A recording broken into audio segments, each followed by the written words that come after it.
Dear student, तो आज की इस वीडियो में हम इस न्यूमेरिकल को करेंगे सोल्व। तो चलिए फिर कॉपी और पेन निकाल लीजिए और सोल्व करते हैं आज के अपने इस इंपॉर्टेंट न्यूमेरिकल को। तो प्यारे बच्चों, हमें धारा और वोल्टा का समीकरण दे रखा है और हमें क्या ज्ञात करना है? हमें धारा का शिखर मान ज्ञात करना है, हमें धारा का वर्ग मध्य मूल मान ज्ञात करना है, हमें आवर्तकाल ज्ञात करना है और हमें धारा तथा वोल्टा के बीच कालांतर को ज्ञात करना है।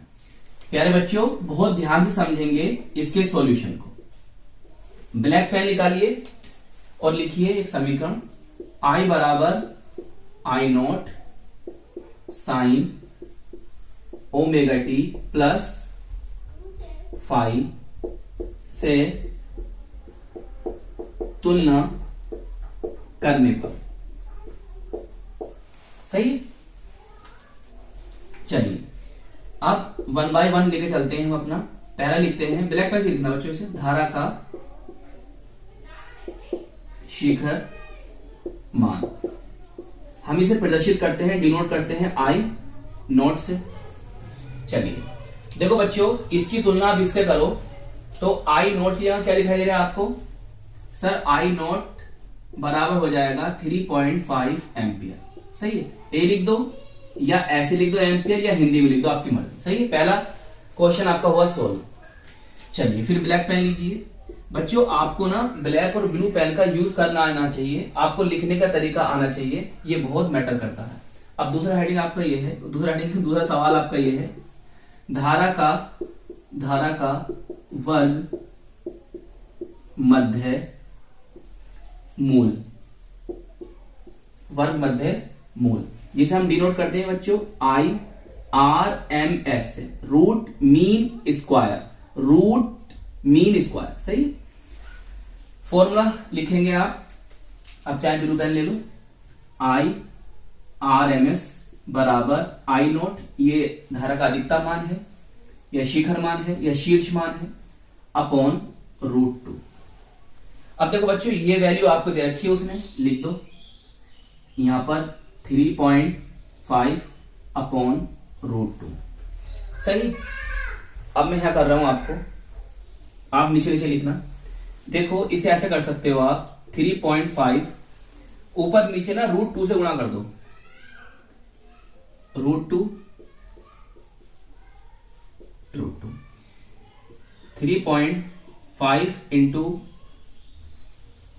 3.5 √2 अपॉन 2 आ जाएगा। सही है। इससे से भाग दो, कितना आ जाएगा? देखो 2 एकम 2, फिर पॉइंट लगा दो, 7.5 √2 एम्पियर। सही। चाहे इधर रहने दो या ऐसा करो, अगर आगे चेक करना चाह रहे हो तो √2 की वैल्यू रखो। √2 की वैल्यू होती है 1.414। जब आप गुणा करोगे इसकी तो आ जाएगा बच्चों आपका 2.47 एम्पियर। बताओ समझ में आया ये वाला भी? चलिए अब थर्ड करते हैं बच्चों। थर्ड,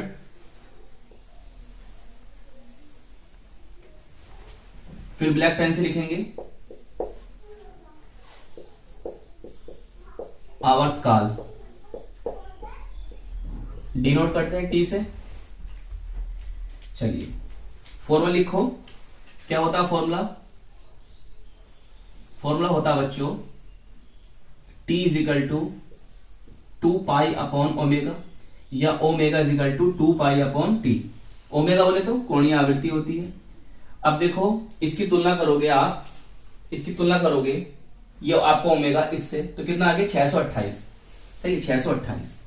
तो T इज इक्वल टू बच्चों, इसकी वैल्यू 3.14 होती है और यहां पर क्या आ जाएगा? इसकी इससे तुलना करोगे तो 628 आ जाएगा। 628, 2 एकम 2, 2 तिया 6, 2 एकम 2 और 2 चौक 8। अब देखो ये कितना आ गया? 314 और ये है 3.14, भाग करोगे कितना आ जाएगा? सर ये आ जाएगा 0.01। सही है। इसका मात्रक सेकंड लीजिए। बताओ इतनी बात समझ में आई या नहीं आई? चलिए बच्चों, अब फोर्थ बचा अपना, ब्लैक पेन से फिर लिखिए। क्या है? धारा तथा वोल्टा के बीच कलांतर।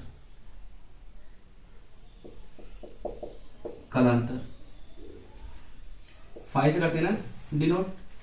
तो बच्चों देखो कैसे करेंगे इसे, बहुत ध्यान से समझो। धारा और वोल्टा, तो धारा 30 डिग्री माइनस वोल्टा minus 30 degree, minus minus plus हो जाएंगे, 30 और 30 कितना हो जाएंगे 60। तो ये हो गया बच्चों 60 डिग्री। बताओ इतनी बात समझ में आ गई या नहीं? या बच्चों ऐसे भी कर सकते हो, 60 डिग्री को हम क्या लिख सकते हैं, π/3। चलिए नोट कर लो बच्चों, आपका न्यूमेरिकल कंप्लीट हो गया। तो आई होप ये न्यूमेरिकल आपको अच्छी तरह से समझ में आ गया होगा। प्यारे बच्चों, केमिस्ट्री और फिजिक्स के न्यूमेरिकल्स की आप तैयारी करना चाहते हैं तो आप हमारे चैनल की प्ले लिस्ट को जरूर विजिट कीजिएगा। हम चैप्टर वाइज फिजिक्स और केमिस्ट्री के न्यूमेरिकल्स को सोल्व कर रहे हैं। तो अपना ख्याल रखिएगा, खूब मेहनत से पढ़ाई करते रहिएगा। हम मिलेंगे आपको इसकी नेक्स्ट वीडियो में। जय हिंद, जय भारत।